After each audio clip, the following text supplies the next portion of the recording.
Welcome back to What Arty Noobs with General Disturbance. We've got a rather brief and short countdown in this battle, so we've started from behind the tank. This is a Kunze Panzer. It's a Tier 9 German premium medium tank. It's located on the south spawn of Ensk, and this one's under the command of Tactically Moving Downwards of the 335th Clan. In fact, actually, this is a reward tank, not a standard premium medium. You have to get it in order to qualify to get it. But it's quite an interesting tank. It's quite fast. It's got a very good gun. And of course, it's got the ability to go into siege mode. The problem really is it doesn't really have much in the way of armor, which makes it very vulnerable. First shot, 372. Now it's 105mm. The L7A1, 390 Alpha, 268mm pin, and 1,478 meters per second with standard APCR. He's starting to put shells into those enemy, but they don't appear to be responding very much to him at the moment because I don't think they can see him behind all these trees. Oh no, that one didn't go through. Okay. Well, didn't get that one either. This is a tank that was actually developed in 1964. All the crew are in the turret, including the driver.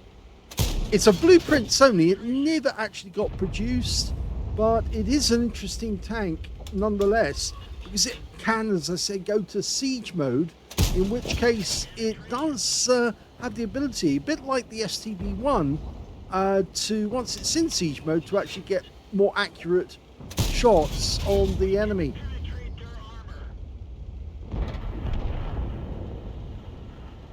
It also improves its aim and its suppression, and it gets very high shell velocity and DPM.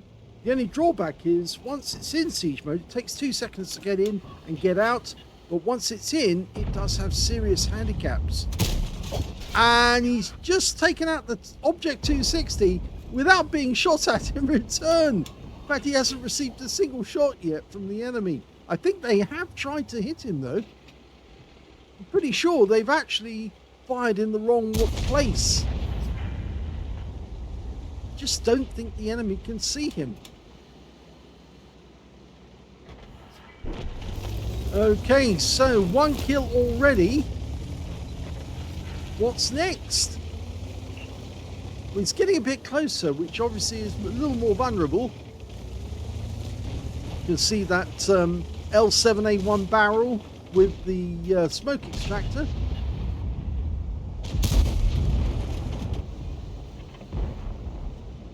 Okay, who's next? M46 Patton next, I think. Waiting for it to go in. This pumps that one in. Now he's up close and personal, and the Patton, well, he has been seen, but he hasn't been attacked. And they're pushing on the enemy. Well, there are only 4 tanks up on the enemy team. Frontal armor on this thing on the turret is 63mm. On the hull, it's only 40. 30 on the sides and 20 on the rear. So you can see it's very, very weak. And oh, he takes a big hit from the Skoda. And he managed to duck out of there before he gets another round up his rear. Oh, no, he didn't miss it. The Vipera got a shot at him as well. And now he's lost half his hit points from just 2 shots. And you can see where they went in. This tank is very definitely a sniper tank. 2 shells right up his exhaust pipe. I think he'd just been given a new posterior, or at least his exhaust is doubled up now. He's desperately trying to hide. Okay, now he's got a Leopard prototype ahead of him. Oh, sneaky one before the guy pops back in. Okay, they're only 1 up on the enemy now, so they lost a lot of tanks when they tried to take advantage. That Leopard 1's just come down from the sniper's nest right at the end of the road. He's probably the one who's actually been taking out our guys, because he's got 2 kills, that Leopard. Well, most of our guys are now basically defending our cap area, not actually in the action. We just lost our platoon mate in the AMX M451.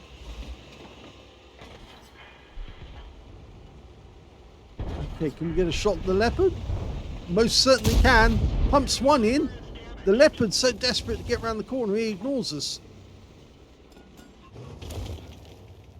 In fact, I don't think he saw us. If we move forward a bit, we might be able to get another shell off his rear. Oh no, corner of the house is in the way. Yes, we can get a shot in him. Oh, no, it ricocheted off the side of the armor. And we were spotted as well. So the enemy knows back where we are again.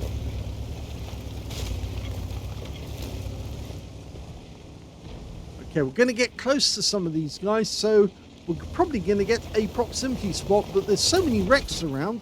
Hello, it's us. Yep, pumps around in, gets a high roll for 412, and the IS-5 goes down. The Leopard's up ahead, he's a one-shot.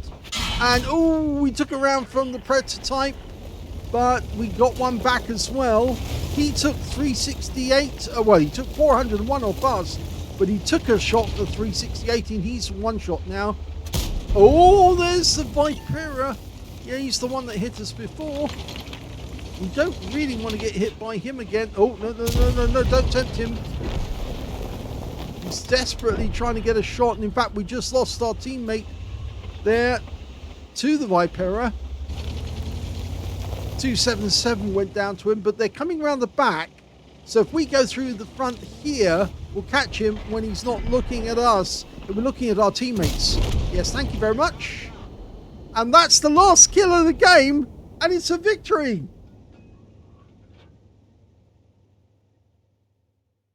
Here's the end of battle result, and that was a second-class tanker for tactically moving downwards in the Kunze Panzer. He also managed to get his first mark of excellence out of that game, as well as a 5 for effect for doing more damage than the hit points to his own vehicle, and he got a Confederate as well for hitting more of the enemy than anyone else on his team. At least 6 tanks subsequently taken out by teammates. His win rate from that game, 5,316, which is super Unicum standard. Let's have a look at team score. Well, he actually got the highest damage in the game, but he didn't get 20% of the enemy hit pool, and that's why he didn't pick up the high caliber. He did get a Confederate medal and 4,528. Second highest damage turned out to be the Leopard 1 on our team with a Confederate and 3,329. And the third highest damage turned out to be a Forest Spirit on the enemy team, managed 3,317. When it came to kills, the high scorer was the Barask with 3. 2 kills went to tactically moving downwards and to the GWE 100 and also to the ISM on our team. Only 2 players on the enemy team managed to get more than 1 kill, and that was the IS-5 and the Leopard 1. And when it came to base XP, he's top on that one. So he's top in 2 columns, and he picked up the second place in the third. 947 base went to tactically moving downwards. 938 went to the ISM. 892 went to the Barask. And the Barask picked up a Aslains medal in that battle. He fired 20 rounds, got 16 direct hits on the enemy, and 13 penetrations. I think he was having a bit of difficulty. Some of the shots weren't actually, well, they were bouncing off the armor because he couldn't actually see. He could only see the outline. He couldn't actually see exactly where he was aiming. He did get 13 penetrations, though, and 4,528 hit points of damage from those 13. 1,908 of that was at more than 300 meters. So those are the shots that were right down the other end of the road. 3 hits received. All 3 were penetrations. I did say the armor on this tank is very, very poor indeed. It is. You have to watch out. It's a long-range sniper. If there was ever a tier 9 version of the Turan, this is it. You know, you don't want to get hit. You don't want to get seen by the enemy if you can help it, because, of course, they will penetrate you anywhere they put the shell.